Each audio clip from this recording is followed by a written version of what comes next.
Assalamualaikum warahmatullahi wabarakatuh. Bersama saya Nur Ainun Fadila Idris dalam materi pembelahan sel. Untuk memasuki materi yang lebih lanjut, pertama-tama mari kita mengetahui apa sih pembelahan sel itu. Pembelahan sel adalah proses di mana sel membelah dirinya menjadi dua bagian atau lebih. Lebih lanjut lagi, terdapat beberapa jenis pembelahan sel yang dikategorikan berdasarkan jenis organisme atau makhluk hidup yang membelah diri.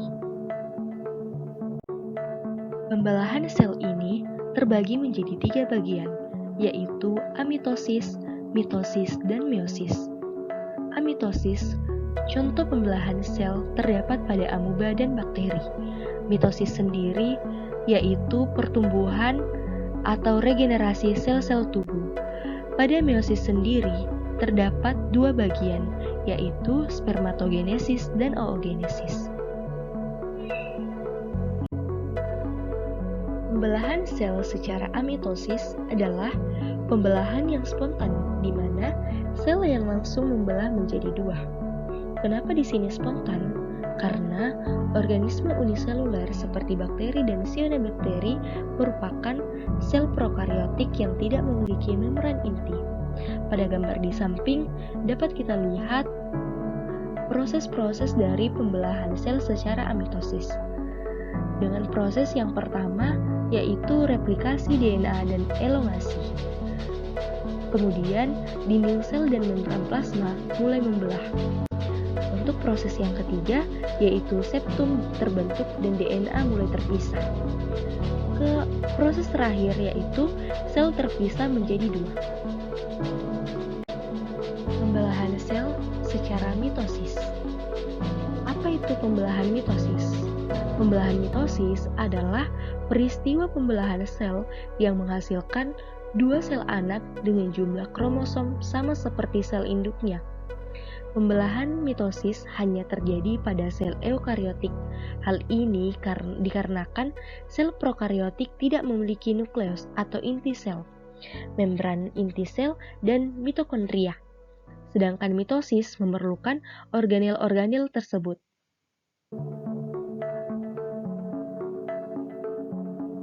Pada gambar di samping dapat kita lihat ada 4 tahapan atau fase pembelahan mitosis, yaitu profase, metafase, anafase, dan telofase. Untuk tahapan pertama, yaitu profase, sentrosom mengalami replikasi sehingga menghasilkan 2 sentrosom. Kemudian, setiap sentrosom akan bergerak ke kutub-kutub inti sel yang letaknya berlawanan. Di saat yang bersamaan, mikrotubulus mulai terlihat di antara 2 sentrosom. Mikrotubulus ini merupakan serat protein yang memanjang dari sentriol ke segala arah. Lama-kelamaan, mikrotubulus akan membentuk seperti gulungan benang yang bisa kita sebut dengan benang-benang spindel. Di tahap ini juga, benang-benang kromatin mulai mengalami penebalan yang kemudian membentuk kromosom. Nah, kromosom ini terdiri dari 2 kromatid identik yang terikat pada sentromer atau kepala kromosom. Setiap sentromer memiliki 2 kinetokor yang merupakan formasi protein dan menjadi tempat melekatnya benang-benang spindel nantinya. Di akhir tahap profase, nukleus dan membran inti sel mulai menghilang. Selain itu, sentrosom telah sampai di kutubnya masing-masing. Benang-benang spindel pun akan membentang dari kutub satu ke kutub yang lain.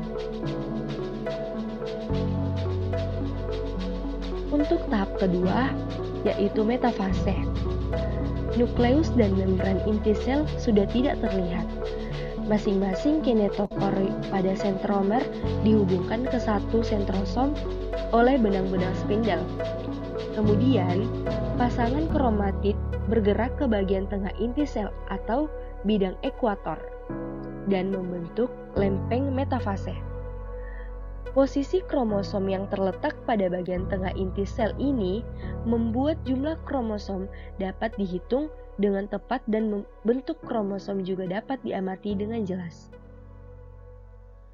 Pada tahap ketiga, yaitu tahap anafase.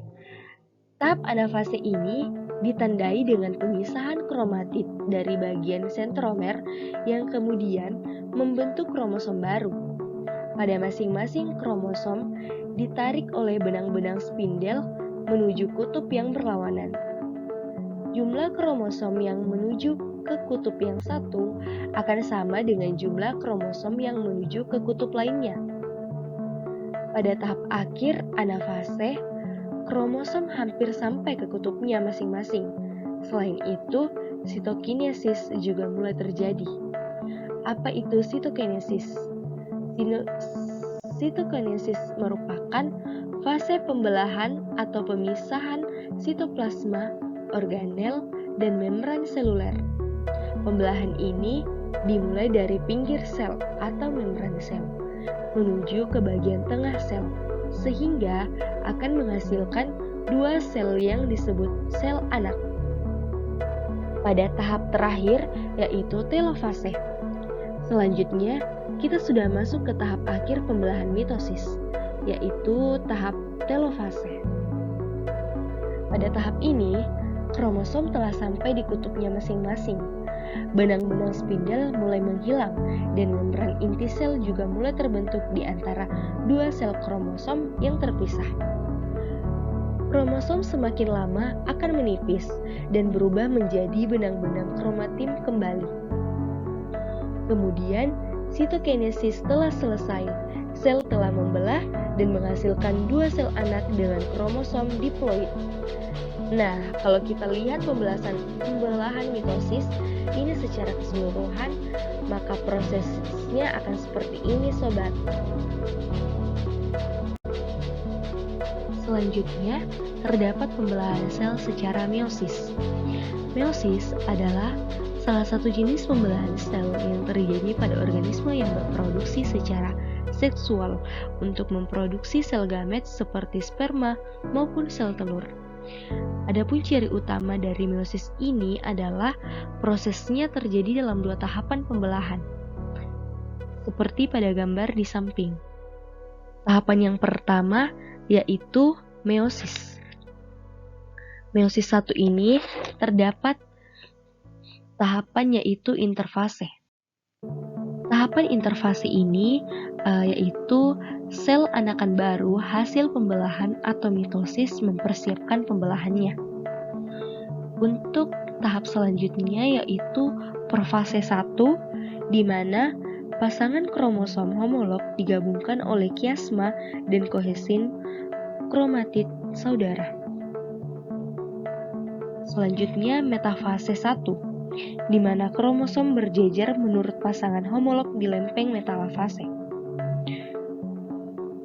Untuk fase yang ketiga yaitu anafase 1, telofase 1, di mana pada kromosom homolog memisah saat anafase 1 pada kromatid. Kromatid saudara tetap saling melekat di sentromer. Tahapan kedua pada pembelahan sel secara meiosis ini dikenal dengan meiosis 2, yaitu di mana sel anakan hasil meiosis 2 ini terjadi kromatid saudara memisah saat anafase pertama.